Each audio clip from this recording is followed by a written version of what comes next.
So have you ever experienced growing up as a kid, your parents always teasing you and saying, you better keep that closet door shut or the boogeyman will get you? And before you would go to bed, you may be a little bit scared and you go, Dad, can you check under the bed to make sure there's no boogeyman or monster under there? Well, that's what really made me think of my childhood when I was thinking of watching The Boogeyman this weekend. So what did I think about this movie? Well, stick around and find out my thoughts. After suffering the tragic death of their mother, a teenage girl and her younger sister find themselves plagued by a sadistic presence in their house and struggle to get their grieving father to pay attention before it's too late.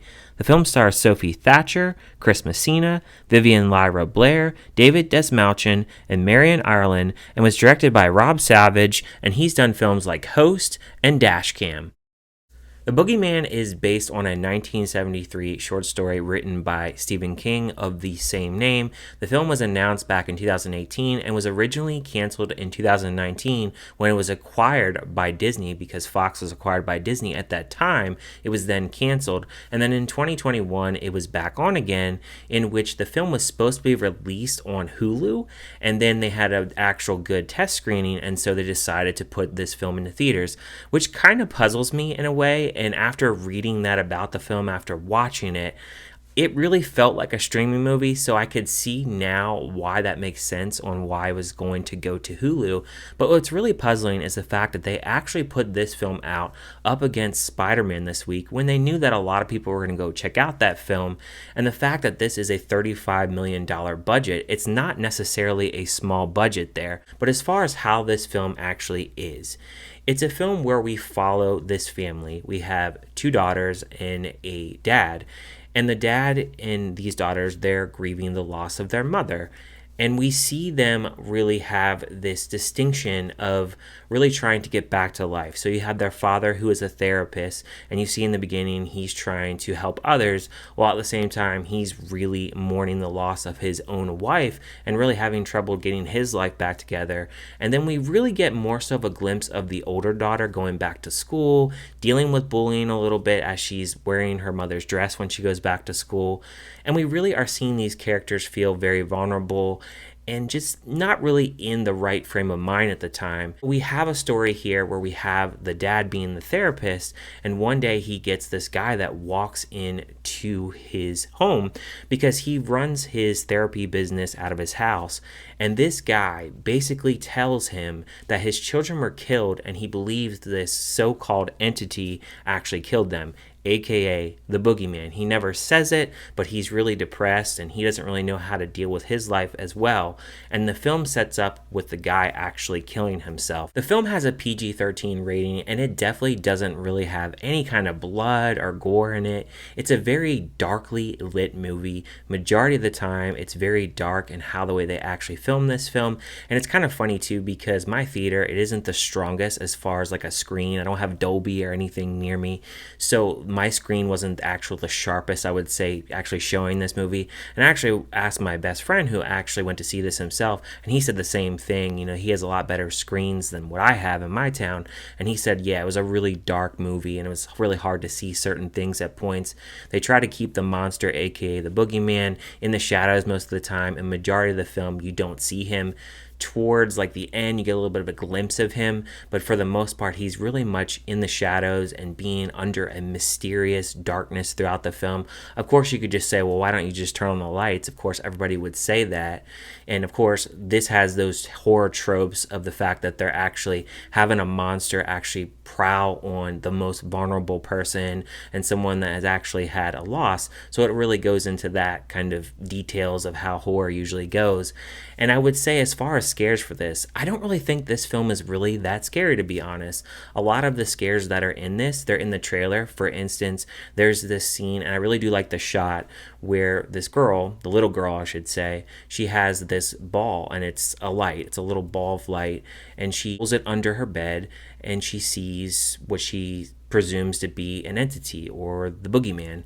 And that part, I would say, is one of the more scarier parts. There are a few other parts where like the doors open and you get a sense of a little bit of a tension there. But I don't really think a lot of times this film has a lot of tension or a lot of scares to it. I would say the first 60 to 65 minutes of this film, it's very quiet. I don't really feel like there's really much of a score to this film.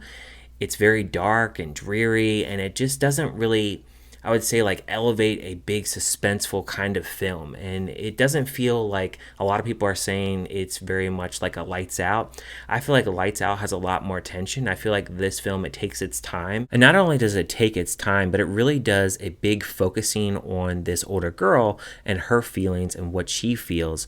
And one of the things I didn't like about this film, so in the beginning of the film, right, she has these friends. She has her one main best friend, and she has a couple other girls that are part of her group.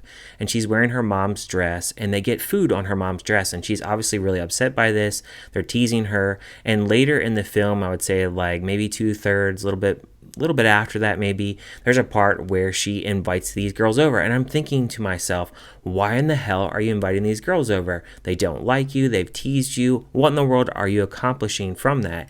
And they waste time with that story, and I really don't care for that. And then we have another part of the story where in the beginning of the film, the guy that killed himself, it's his ex-wife that's involved. And her character, she's very wacko. And so we get a little bit of that story as well, kind of sprinkled in. And that has, I would say, more of the suspenseful kind of moments towards the end of the film, I would say. That's where you get a lot of, I wouldn't say your scares, but a lot of your darker moments, a little bit more of the creature actually amping up.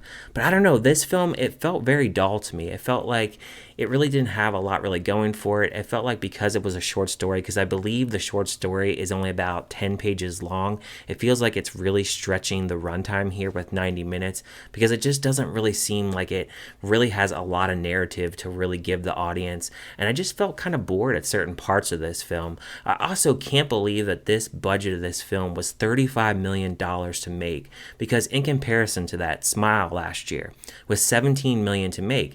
That one has a really good score. It has amped up of tension. It has some scary moments. There isn't even really any really good jump scares in this. I found like everything was just kind of generic with this, and it really doesn't really develop into much of a story. And by the time the film ends, it ends in a really quick fashion, and I felt like it really problem solving as far as like a challenge for this monster. It's really actually solved rather quickly. So it really just makes it feel like a really dull film, and unfortunately a very generic film, and a forgettable horror film at that. So as far as a score for this film, I would give it a 2 out of 5. I don't think it's a terrible film by any means. And I was also thinking to myself, if I was 13 years old and I was actually going to a theater to actually check this film out, what would actually scare me in this film? Because there's probably maybe at best maybe one or two small little scares in the film, but it really just doesn't have really a lot to offer in the scaring department. So I really don't know how younger kids would actually react to this film, because to me, the positive test scores for this, I'm really scratching my head as to what people really liked about this film.